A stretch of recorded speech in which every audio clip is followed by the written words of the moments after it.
Welcome to the channel Rudimental Chemistry. आप सबका इस चैनल पर स्वागत है। और अगर आपने इस चैनल को सब्सक्राइब नहीं किया है तो उसे जल्दी से सब्सक्राइब कर लें, क्योंकि आपके लिए इस चैनल पर आपके लिए बहुत ही महत्वपूर्ण और उपयोगी वीडियोस लाते रहेंगे। तो चलिए हम स्टार्ट करते हैं। कक्षा 10वीं विज्ञान अध्याय 1 जीवों का विकास। इस वीडियो में आपको केवल वैकल्पिक प्रश्न उत्तर दिए गए हैं, जैसे कि ब्लूप्रिंट के हिसाब से इस अध्याय से 1 अंक वाले प्रश्न भी आने वाले हैं। तो जितने भी संभावित 1 अंक वाले प्रश्न हैं वो इस वीडियो में दिए गए हैं। पहला प्रश्न है, निम्न में से कौन सा विलुप्त जीव है? ऑप्शंस हैं चूहा, गेंडा, डायनासोर, शेर।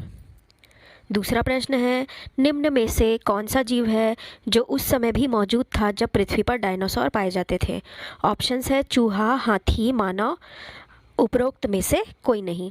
और प्रश्न तीसरा है, वह कौन सा पौधा है जो हिरोशिमा में एटम बम से सब कुछ ध्वस्त होने के बाद सबसे पहला पनपने वाला सजीव था? ऑप्शंस है मार्स, फर्न, गिंगो और शैवाल। तो चलिए हम इन सब के उत्तर देख लेते हैं। जो पहला प्रश्न दिया गया है, विलुप्त जीव। तो विलुप्त जीव वे होते हैं जो आज के समय में आपको नहीं मिलते। तो चूहा, गेंडा और शेर तो मिलते हैं, केवल डायनासोर है जो नहीं मिलता, इसलिए सही उत्तर आएगा डायनासोर। मैंने ग्रीन कलर से इसे टिक किया है। दूसरा क्वेश्चन जो था कि कौन सा जीव जो उस समय भी मौजूद था जब डायनासोर पाए जाते थे, तो इसका सही उत्तर है चूहा। मनुष्य नहीं है, हाथी नहीं है। नेक्स्ट में जो दिया गया है, सबसे पहला पनपने वाला सजीव था गिंगो। मार्स, फर्न, शैवाल ये सब नहीं, बल्कि ध्वस्त होने के बाद सबसे पहला जो सजीव था वो था गिंगो नामक पौधा। नेक्स्ट क्वेश्चन है, किसी भी जीव में उसके आवेश में उसकी बुनियादी आवेश नहीं है, ये एक्चुअली आवास है। आवास में उनकी बुनियादी आवश्यकताएं क्या होती है? इसको हम करेक्ट कर लेते हैं, ये आवास है, आवेश नहीं है। आवास में उनकी बुनियादी आवश्यकताएं क्या होती हैं? तो ऑप्शन दिया है भोजन, प्रजनन, सुरक्षा, उपरोक्त सभी। डार्विन ने जिस जहाज में सफ़र किया उसका नाम क्या था?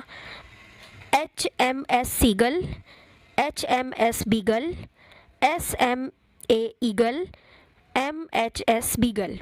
हालांकि आपको इतने कठिन ऑप्शन नहीं दिए जाते, लेकिन फिर भी मैंने थोड़ा सा यहाँ पे ऑप्शन टफ रखा ताकि आपको एकदम कंफर्म रहे कि उनके जहाज़ का नाम क्या था। डार्विन ने किस प्रजाति के पक्षी का अध्ययन किया था? तो ऑप्शन है गौरैया, फिंच, कबूतर और ईमू।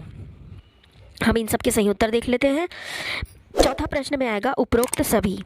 आवास में उनकी बुनियादी आवश्यकताएं जो होती हैं, भोजन, प्रजनन, सुरक्षा, तीनों होती हैं। और जिस जहाज़ पर डार्विन ने सफ़र किया था उसका नाम था HMS बीगल, ऑप्शन ब।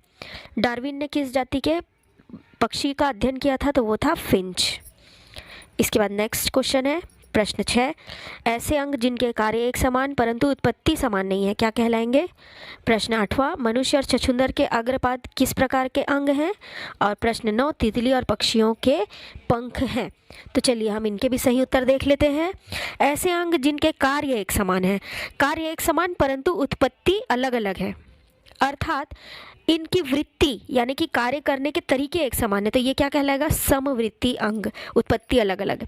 मनुष्य और छछूंदर के अग्रपाद, छछूंदर जो होता है चूहे के समान पाया जाने वाला एक जीव है, इसका अग्रपाद जो है मनुष्य के अग्रपाद यानी कि हाथ है। इन दोनों की संरचना तो मिलती है पर कार्य अलग अलग है, इसीलिए ये क्या हो जाएंगे?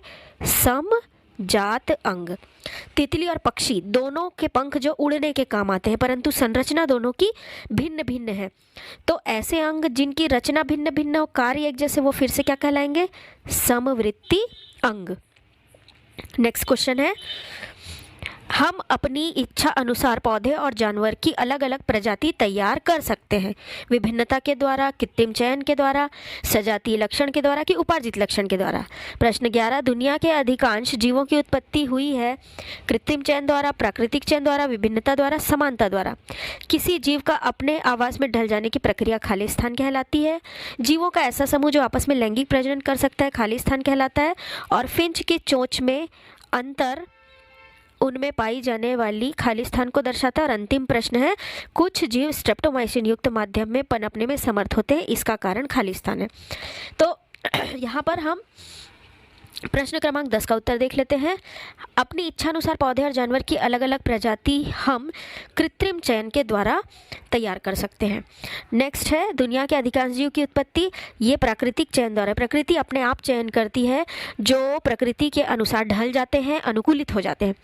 ऐसे जीव का, किसी जीव का अपने आवास में ढल जाने की प्रक्रिया, यहाँ पर इसका उत्तर आएगा अनुकूलन।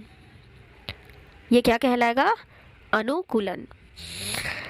जीव का ऐसा समूह जो आपस में लैंगिक प्रजनन कर सकता है, इसे हम कहते हैं प्रजाति। जो आपस में लैंगिक जनन कर सकता है वो कहलाता है प्रजाति। फिंच के चोंच में अंतर जो पाया जाता था, ये क्या चीज़ है? उसकी विभिन्नता। ये है विभिन्नता। और कुछ जीव स्ट्रेप्टोमाइसिन युक्त माध्यम में पनपने में समर्थ होते हैं, इसका कारण है। देखिए, इसके दो कारण हो सकते हैं। हालांकि ये क्वेश्चन कंफ्यूजिंग है, लेकिन फिर भी मैंने ये प्रश्न लिया है क्योंकि आपकी पुस्तक में ये दिया हुआ है। तो इसके दो ऑप्शन सही हो सकते हैं। एक हो सकता है अनुकूलन, इसका कारण है अनुकूलन, कि ये अनुकूलित हो गए।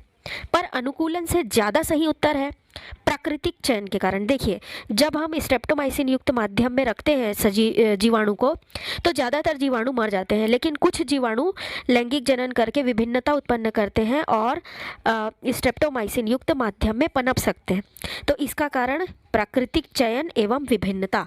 तो आपको यहाँ पर दोनों लिखना चाहिए। क्या क्या? विभिन्नता एवं प्राकृतिक चयन। आप ध्यान से इस वीडियो को सुनिएगा। आप अगर इसको 2-3 बार रिपीट करते हैं तो आपका ये 1 नंबर वाले सारे प्रश्न तैयार हो जाएंगे। तो आई होप आप लोगों के लिए ये वीडियो बहुत यूज़फुल रहा होगा। अगले वीडियो में हम इसी अध्याय के 3 अंक वाले प्रश्नों के उत्तर की तैयारी करेंगे। ये सारे प्रश्न आपके बोर्ड एग्ज़ाम के दृष्टिकोण से बहुत ही महत्वपूर्ण हैं और आप लोगों को इस वीडियो को ज़्यादा से ज़्यादा शेयर करना चाहिए और ख़ुद भी देखना चाहिए, ताकि आपके 1 नंबर वाले प्रश्न तैयार हो जाएँ। तो कीप वॉचिंग, हमारे साथ बने रहिए। अगले वीडियो में मिलते हैं। इस चैनल को लाइक, शेयर और सब्सक्राइब कर लीजिए ताकि आपको अगले वीडियो का नोटिफिकेशन टाइम पर मिल जाए। Thank you.